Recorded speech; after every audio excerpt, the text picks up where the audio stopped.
একজন সত্যিকার ভালো বউ তার জীবনের সবচেয়ে বড় নিয়ামত মনে করে দুনিয়ার তার স্বামীকে। কারণ সবাই তার সাথে বেঈমানি করবে, আমার স্বামী কখনো আমার সাথে বেঈমানি করবে না। সবাই আমার হাত ছেড়ে দিবে, আমার স্বামী কখনো আমার হাত ছাড়বে না। এক ঘরের নিচে থাকলে, একই ছাদের নিচে থাকলে অনেক কিছুই হবে। মন মালিন্য, পক্ষে বিপক্ষে, পছন্দ অপছন্দ অনেক কিছুই হবে। এগুলাকে ফোকাস দিয়েন না, ডিভোর্সে যায়েন না। কারণ ডিভোর্স করে যেখানে যাবেন সেখানে যে মহাসুখ পাবেন এরকম কোনো গ্যারান্টি নাই। যেখানে আছেন থাকুন, আল্লাহর রহমতের আশা করুন। ডিভোর্স কখনো সমাধান হতে পারে না।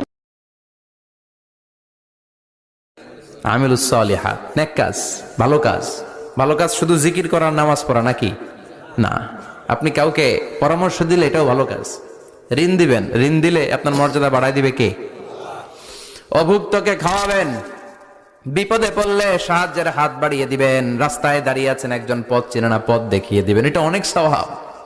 সূরা ফাতিহা একজনরে পড়ায় দেন, ওই লোক সারা জীবন সূরা ফাতিহা যতবার পড়বে তার একটা পার্সেন্টেজ সওয়াব আপনার আমলনামায় দিবে কে? আল্লাহ। তারপরে মানুষকে টাকা দিয়ে সাহায্য করবেন, অসুস্থ হয়ে গেলে রক্তের প্রয়োজন হলে গায়ের রক্ত দিয়ে সাহায্য করবেন, কবুল করবে কে? আল্লাহ। রক্ত দেয়া অনেক বড় ইবাদত, জানেন এটা?